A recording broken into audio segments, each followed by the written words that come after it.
আসসালামু আলাইকুম, welcome back to my channel. আজকে আমি বানাবো বেবি সুইট, যাকে বলে কালো জাম বা গোলাপ জাম, যাই বলেন। এই এক রেসিপি দিয়ে আপনি সব কিছু বানিয়ে নিতে পারবেন। তো এর জন্য আমি একটা বউলে আমি 1 কাপ গুঁড়ো দুধ নিলাম, 1 চা চামচ সুজি, 2 চা চামচ ময়দা এবং পিঞ্চ অফ বেকিং সোডা এবং 3 থেকে 4 চামচ ঘি।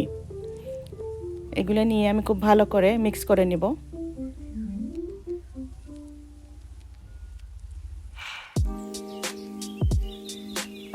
খুব ভালো করে মিক্স হয়ে গেলে আমি এখানে 7 থেকে 8 চামচ লিকুইড মিল্ক দিয়ে দিলাম। গরু দুধ ছিল আমার ঘরে, তো দেওয়ার পর একটু আঠালো হবে। এরপর আমি এটাকে একটা প্লেট দিয়ে 10 থেকে 15 মিনিটের জন্য রেস্টে রেখে দেব।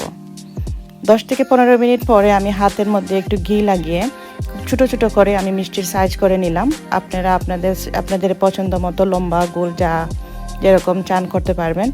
আমি এই রেসিপি দিয়েই আমি কালো জাম, গোলাপ জাম এবং সাদা মিষ্টি সবগুলো আমি করব এবং খেতে কিন্তু অনেক মজা। আপনারা অবশ্যই বাসায় একবার ট্রাই করবেন।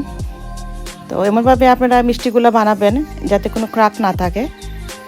তো আমার মিষ্টি বানানো রাউন্ড শেপ করা হয়ে গেছে। এখন আমি তেল দিয়ে আমি অর্ধেক প্রথমে দিয়ে দিব এবং তেলের যে তাপমাত্রাটা হবে অনেক একদম অল্প আছে। আপনি এই মিষ্টিগুলোকে ভাজতে হবে একদম অল্প আছে, আপনার আঙ্গুল তেলের মধ্যে রাখা যায় এই রকম। আপনি খুবই খুব পেশেন্ট নিয়ে এটা ভাজতে হবে, একদম নাড়া যাবে না। তো যখন আপনি দেখবেন মিষ্টিগুলা নিজের একে একে উপরে চলে আসছে তেলের উপরে, তখন একটু আস্তে করে আপনি নেড়ে দেবেন। এই মিষ্টিটা কিন্তু ভাজতে হবে খুবই ধৈর্য সহকারে। এটা হচ্ছে অনেকের ফেটে যায়, অনেকের সাইজের শেপটা ঠিক থাকে না। তো এটা হচ্ছে মেইন কারণটা। তো আমার অর্ধেক যখন উপরে চলে আসলো তখন আমি বাকি এই অর্ধেকগুলা আমি দিয়ে দিলাম, একদম নাড়া যাবে না। যখন সব উঠে গেছে তখন আমি খুব আলতো হাতে আমি একটু ওপাশ ওপাশ করে দিলাম। যেহেতু আমি এখানে 4 কালারের মিষ্টি আমি করব, তো আমি এখানে সাদা মিষ্টি আমি করব। তো সাদার জন্য আমি কিছু মিষ্টি তুলে নিলাম। তারপর যখন একটু ব্রাউন হবে আমি আরও কিছু তুলে নিব।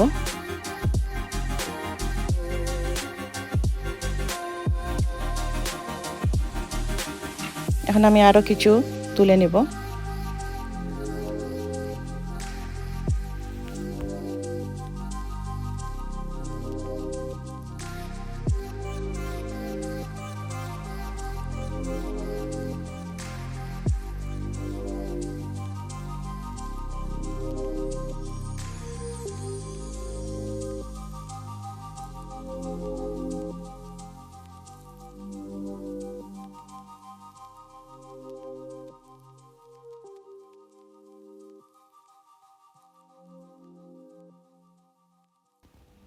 যখনই আমি দেখবো আমার মিষ্টির মধ্যে গোলাপ জামের যে কালারটা চলে আসছে তখন আমি আরও কিছু তুলে নিব।